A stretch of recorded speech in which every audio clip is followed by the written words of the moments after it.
everyone. Welcome to Sabbath School Gems, where each week we showcase key concepts from this week's Seventh-day Adventist Sabbath School lesson.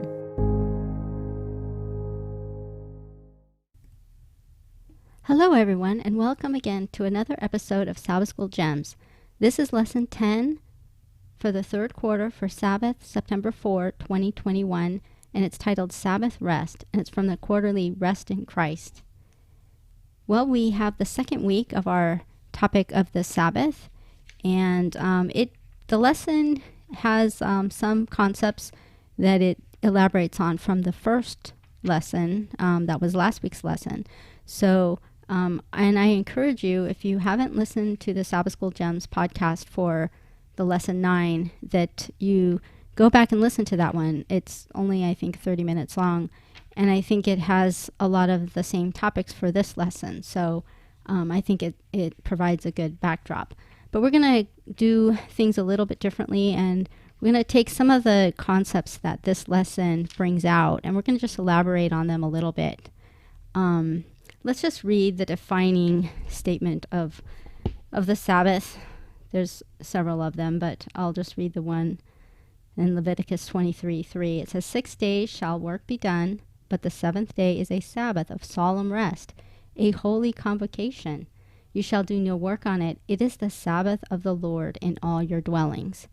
And remember, last week we talked on how the Sabbath is both a memorial of creation. It's also to be remembered in context of deliverance, as God is the deliverer, and then also as God is the sanctifier.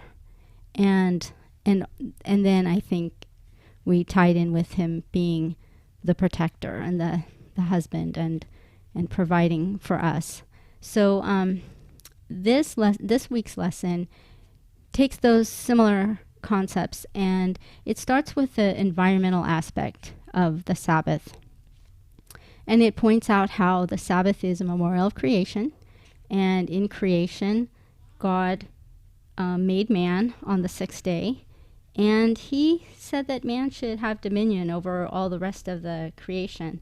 It says in Genesis 1:26, and God said, let us make man in our image, so that's in the image of God, after our likeness, and let them have dominion over the fish of the sea, and over the fowl of the air, and over the cattle, and over all the earth, and over every creeping thing that creepeth upon the earth.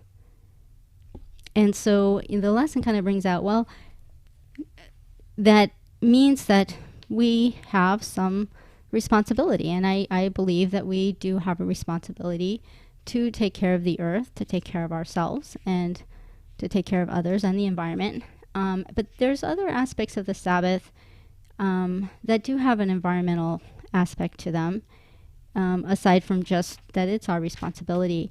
And I think, this could be a little touchy topic, because there is a possibility that in the political sense or in the popular sense of environmentalism, that governments, maybe with nefarious intent, could implement laws which actually work against keeping God's holy seventh-day Sabbath. And so, there is that. But let's put that aside, and let's just look at the way that Sabbath is integrated with our environment. And there are some good aspects to keeping the Sabbath that have an impact on the environment. First of all, we're not to be working. We're to be thinking about God and his creation and just kind of being fed by him. They weren't supposed to light fires in their dwelling places. They weren't supposed to collect the manna and cook the manna, but it doesn't mean they weren't supposed to eat. So we are to eat, but just eat in a manner that just is supplied by God. I think it's really odd that the apostles that were with Jesus walking through the field, and they plucked some grain and just kind of rubbed it in their hands and chewed it in their mouth, and they were getting accused of breaking the Sabbath. And to me, that's the ultimate of eating on the Sabbath. You're just plucking what's right there. You're just eating it. You're not putting a lot of thought into it. It's not a lot of preparation. Yeah, sure, if you're going to get out your big combines and start harvesting, that would be work, especially if you do that every day. But just to be fed by just plucking some fruit off the tree and, plucking some grain. That seems to be with God in the environment that he made us to have. And there's a lot of beauty in nature. But one thing that I think about is what happened during the COVID-19 and the lockdowns and things. And that was, if you want to say, a type of Sabbath, because people were not working as much. A lot of the factories were shut down, and people were not going out of their houses and driving and going to places. And an interesting thing happened to the environment. The animals started coming out. I know in the national parks in California, there was a lot more animals in those national parks that are not normally seen, that were coming out because there was no humans there, and they weren't disturbing them. And so they were, just having a rest themselves. And there's waterways like the canals in Italy and some of the waterways in Europe that were just cleaner than they've ever been before. You could see through to the bottom practically. And the air was a lot cleaner in most of the places of the world. So we do see how man does have an impact on the environment, and how taking a rest, now that was longer than one day, but it could have an impact on the environment, and giving everything a rest, because as it says, that the Sabbath was not just for man. It was to be for the animals. It was to be for the servants. It was to be a time where you were to let your ox and your donkey and everything rest. So, it's almost like we are to envelop ourselves in an environment of Sabbath. So we surround ourselves with an environment. In Exodus it says, "For in 6 days shalt thou labor and do all thy work, but the seventh day is the Sabbath of the Lord thy God. In it thou shalt not do any work, thou, nor thy son, nor thy daughter, thy manservant, nor thy maidservant, nor thy cattle, nor thy stranger which is within thy gates. For in 6 days the Lord made heaven and earth, the sea, and all that is in them, and rested the seventh day. Wherefore the Lord blessed the Sabbath day and hallowed it." So you see how it was for the maidservant, the manservant, the cattle, and the stranger. I have an interesting story about that, the word stranger there. I had a young man come visit my house. He was selling some kind of home repair or something, and he was from Israel, and he was recently from Israel, so his English wasn't that great. But he came in and was supposed to be looking at doors or something. I don't remember what it was at the moment because it didn't last very long. He saw a devotional book that was on our coffee table that was, I think, a book that we intended to give away. And he thought it was a Bible. And so he started asking about it. He was curious. And, we did have a Bible. That wasn't it. But so we started this conversation. And so I went and got the Hebrew interlineary Bible that I have, so that there wouldn't be such a language barrier. And so we ended up on the Sabbath, and he was telling me how he has his neighbor who's not Jewish comes in and turns, I don't remember, I think it was they turn off the stove, but it was they do something with the stove and the lights or something, and they don't pay them, they just do it because they're nice neighbors. And I said, well, but what about this verse where it says the stranger with it that is within your gates? And he said, well, I don't know what that word is, that word stranger. And I showed him the Hebrew. Of course, it's ancient Hebrew. So he said, hey, well, my dad is a rabbi, and his father was a pretty high up rabbi. I guess there's levels, and I think he had been even higher, but now he's dropped a little or something. But anyway, he's pretty high up there. And he says, well, my dad's a rabbi, and he's just taking off for work now. Probably I could catch him before he goes to work. I think it was kind of late at night because we were talking into the night, but I think it was probably 6:30 or something in the morning in Israel. And he says, let me call my father and ask him about that word. And so he called his father, and he asked him about that word stranger.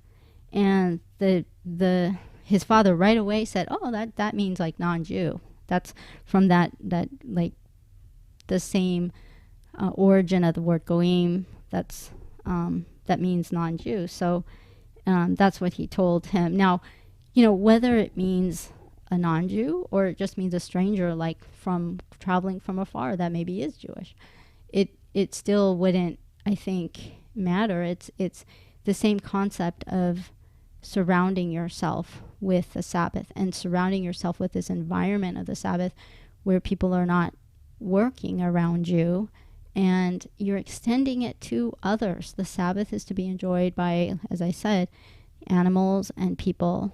And so I think that is the idea of the Sabbath is not it's something for everyone, because it's an environment more than it is just something that I do and then you do something else. And now when we think about the Sabbath and how it impacts the environment, I think of how it plays in with what is natural. And I had some friends that I had in college, and there was a brother and sister, and they started a business right out of college. And I remember them thinking, they weren't very religious. I think their grandmother might have been Muslim, but they were kind of turned off from religion, and so they didn't really have a religion. And they thought they were going to get ahead in this business by just working round the clock, nonstop, 24/7, week after week. And they tried that, and it I don't know how long it lasted, but it wasn't too much before they discovered that it wasn't. Not only was it not really sustainable because they needed a rest, but it wasn't even efficient. They worked better if they just took one day off. Of course, they took Sunday off because that's what most people take off. But I think that they realized that there's something about having a day when you can just enjoy what you can realize why you're working. If you're working and you're doing all this and you're striving for something, what is the time when you can actually sit back and enjoy it? I mean, yeah, we have holidays, but the Sabbath is once a week where you can just step back and say, okay, what have I done? Why am I working? And you can enjoy the reason why you're living and why you're working, instead of just having it be work constantly. And so I think there's a certain natural aspect of the Sabbath. We talked about, I think I touched in last week in Gems, about the different Sabbaths, not just the seventh day, but there were other Sabbaths. There was the 7-year Sabbath, where you were to let your field lay fallow. In Leviticus 25:3, it says, 6 years you shall sow your field, and 6 years you shall prune your vineyard and gather its fruit. But in the 7th year there shall be a Sabbath of solemn rest for the land, a Sabbath to the Lord. You shall neither sow your field nor prune your vineyard. What grows of its own accord of your harvest you shall not reap, nor gather the grapes of your unintended vine. For it is a year of rest for the land. And the Sabbath produce of the land shall be food for you, your male and female servants, your hired man, and the stranger who dwells with you, for your livestock and the beasts that are in your land. All its produce shall be for food. So you see how they were to have a whole year. That happened every 7 years. They were to have a whole year of a Sabbath, in the sense that they were not to sow seed or reap the field. So they weren't to harvest or garden, but they were still to eat, and there was still going to be food that was produced that year that was going to feed them and all the animals. And so nobody was going to go hungry, but they just weren't going to harvest and store up and do whatever they do with their crops. And we know that there's some wisdom to that. And even now the farmers practice crop rotations and also let fields lay fallow. Maybe they're doing it every 7 years. Hopefully they are, to the schedule that God said was the best. But regardless, they'll plant, let's say, a cover crop of clover or something, and just kind of let it go, or just let the field just lay fallow and go that year, and not even till it under till they're ready to plant again. And they found that that's actually better. It produces healthier harvests for the other 6 years or the other years. So there is some wisdom in these Sabbaths and some necessity to it, and how it plays in with nature. Now, there was another Sabbath that happened every 50th year. That was the year of Jubilee, and that can be found described in Leviticus. I believe Leviticus, well, 25, still just going on, verses 8 through 13. It says, "And you shall count 7 Sabbaths of years for yourself, 7 times 7 years. And the time of the 7 Sabbaths of years shall be to you 49 years. Then you shall cause a trumpet of Jubilee to sound on the 10th day of the 7th month. On the day of atonement you shall make the trumpet to sound throughout all your land.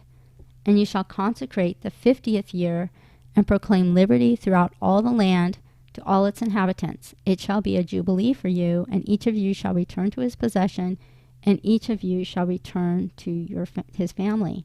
That 50th year shall be a jubilee to you. In it you shall neither sow nor reap what grows of its own accord, nor gather the grapes of your untended vine. For it is the jubilee. It shall be holy to you. You shall eat its produce from the field. In this year of Jubilee, each of you shall return to his possession." So you can see this was now another Sabbath. So there's a Sabbath every 7 days. There's a Sabbath every 7 years. And now there's a Sabbath every 7 times 7 years, or every 49th year. And then you proclaim the 50th year, this time when everything kind of resets.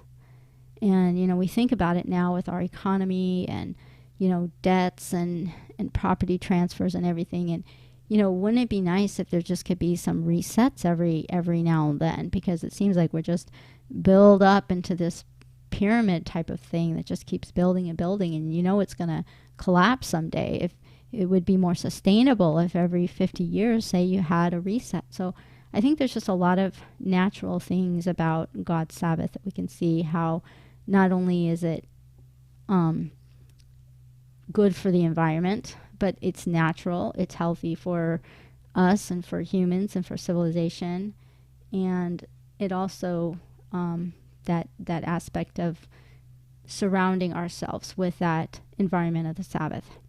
So let's go on to one of the other stories that the lesson brings out. And this is the story that's found in John 5. And it's a story about a sick man that was he was trying to get healed at this pool. And he believed that if he got into the water when it stirred, that he was able to get healed. But he was so sick he couldn't get in fast enough. And so other people would get in before him. I'll just read from John 5:7 and on. "The sick man answered him, 'Sir, I have no man to put me in the pool when the water is stirred up, but while I am coming, another steps down before me.' And Jesus said to him, 'Rise, take up your bed and walk.' And immediately the man was made well, took up his bed and walked. And that day was the Sabbath. The Jews therefore said to him who was cured, 'It is the Sabbath. It is not lawful for you to carry your bed.' And he answered them, 'He who made me well said to me, take up your bed and walk.' Then they asked him, 'Who is the man that said to you, take up your bed and walk?' But the one who was healed did not know who it was, for Jesus had withdrawn, a multitude being in that place. Afterward, Jesus found him in the temple and said to him, 'See, you have been made well. Sin no more, lest a worse thing come upon you.' That man departed and told the Jews that it was Jesus who made him well. For this reason the Jews persecuted Jesus and sought to kill him, because he had done these things on the Sabbath. But Jesus answered them, 'My Father has been working until now, and I have been working.'" And that's an interesting way to end that exchange with that he's working. He's like, "Yeah, I am working. I'm doing my Father's work." But you see what was happening here is a man wanted to be healed, and he thought the healing was in the water, but he couldn't get into the water. And Jesus healed him and just said, "Take up your bed and walk." And now you see what the Jews were doing at that time, were accusing them, there was 2 accusations there. They were accusing the man of carrying his bed and walking on the Sabbath, because they had very strict rules about how much you could carry and what you could do. And, he was obviously violating them. So they were accusing him. And then you can see later on that they were accusing Jesus of healing on the Sabbath day. Now, the Bible says nothing about carrying your bed on the Sabbath. It says nothing about healing on the Sabbath. So biblically, that was not what the Sabbath is about. And I think that is what needs to be realized, is that the Jews had a lot of rules that were not in the Bible. They put on all these rules about what you could and could not do on the Sabbath, and it was really turning it into what it wasn't intended to be. And this is very important to realize, so you realize what was going on. In Matthew 15:9, it describes this. It says, "And in vain they worship me, teaching as doctrines the commandments of men."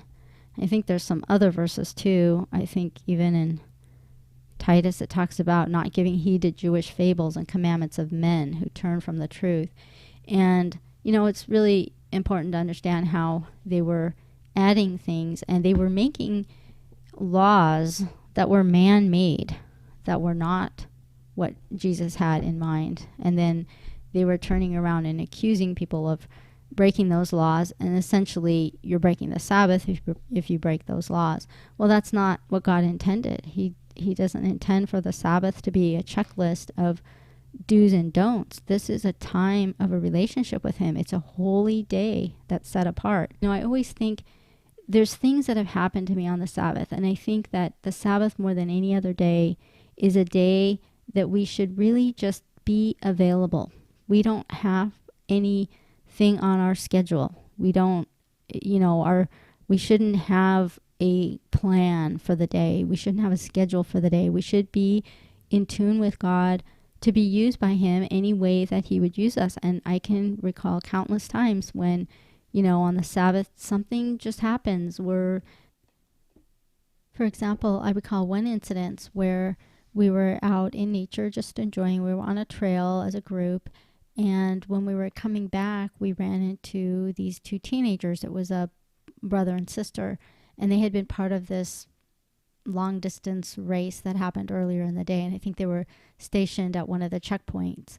And as they tried to make their way back, they got disoriented and they got lost, and they had been kind of roaming around and they were getting tired. And when we met them, they were headed out on the trail in the absolute wrong direction. They would be going basically right into the wilderness and just going away from everything and away from the campground and the place that they were supposed to be going. And they ran into us, and we kind of talked to them and convinced them maybe come back with us. We're headed back to the road and to the campsite and stuff. And so they did that, and they came with us. And I remember it was getting dark. It was already pretty dark, but by the time we got back to the road area, it was just pitch black. And there was this whole group that had just started on the trail, and they were going to go out in force to look for them in the dark.